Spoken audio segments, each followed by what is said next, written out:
consultant endocrinologist and diabetologist, KMC Mangaluru. So today we are here to talk about diabetes.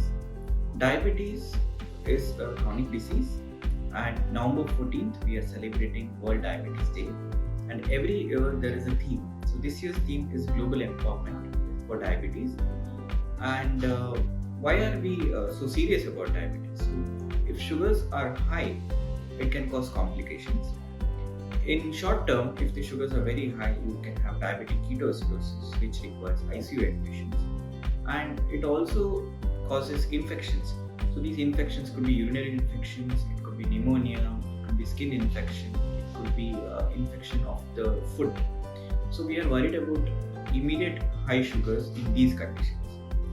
However, if the sugar is high for a long time, not very high to cause these acute complications, you can see other problems like you can have kidney problem, we call it diabetic nephropathy.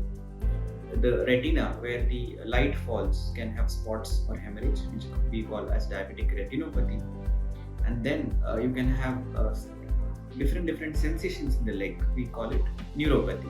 So initially in neuropathy you have this tingling sensation. Some people say that ants are going in the leg. Later on they are not able to grip their footwear, or they have less sensation. So they have a feeling that they're walking on wool. So they don't feel the floor anymore. So we are worried about these complications. And if the patient is diabetic for more than 5 to 10 years, then it increases the risk of heart attacks. So you would have seen that a lot of patients who have had heart attacks or strokes are diabetic patients. So this is why we want a good control. And in diabetes, not all diabetes are same. So there is something called type 1 diabetes, there is something called type 2 diabetes. So type 1 diabetes is what we see in children. So they don't have insulin in their body. So normally insulin comes from the pancreas. Here the insulin is not being produced. That's why from day one they need insulin. Luckily it is very less common. What we commonly see in normal population is type 2 diabetes. So here the insulin is there in the system, but because of poor lifestyle, obesity, sedentary life, this insulin is not efficient. And because it is not efficient, you need higher doses of insulin. So body is not able to produce so much, and that's when you get diabetes. So initially these kind of type 2 diabetes we manage with diet and exercise. Next we move on to tablets. If the tablets don't work, we move on to insulin. So usually insulin is not required from day one unless the sugars are very high. So if someone comes to me with sugars of more than 300, 400 and an HbA1c, that is the average sugar of more than 10 or 11, we start insulin to begin with and then stop insulin. A lot of patients have this doubt that once a patient starts on insulin, is it going to be permanent? So it's not the case. So sometimes in emergency situations we need insulin, which we can stop later. The next common question that people ask is, is hormonal issues related to diabetes? So if a patient has a thyroid problem, hypothyroid or hyperthyroid, both can have diabetes. Similarly, acromegaly, where a patient has increased growth hormone, they can have diabetes. They can actually come to you with diabetes and then you find out that they have this problem. And then there is something called Cushing's syndrome. So here the body is producing more steroids, or for some reason you have been taking steroids. This also leads to diabetes. So these are the common endocrine problems that we see with diabetes.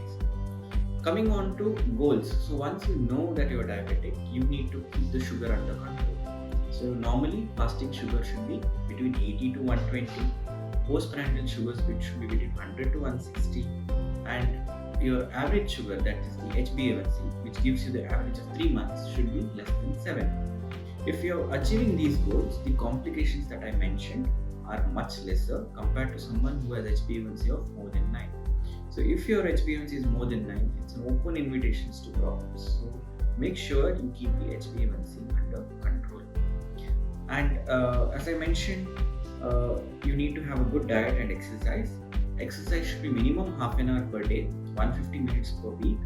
Diet, you have to restrict your carbs, but eat on time and have a small snack in between so that you don't have low sugars.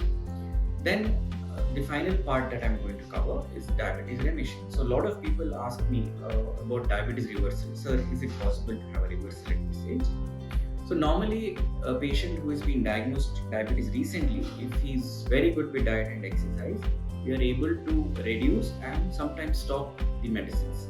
So this is called remission. So what is the difference between remission and reversal or cure? So remission is where you are able to stop the medicine for a short time. So this short time could be days, it could be months, it could be years. But the disease is not gone completely. Only when the disease is gone, we call it cure. So in diabetes, there is no cure. Reversal is more of a thing so that people are excited about it and they work on the diet and exercise. Whereas the proper term is remission. So in diabetes, remission is achievable with good diet and exercise.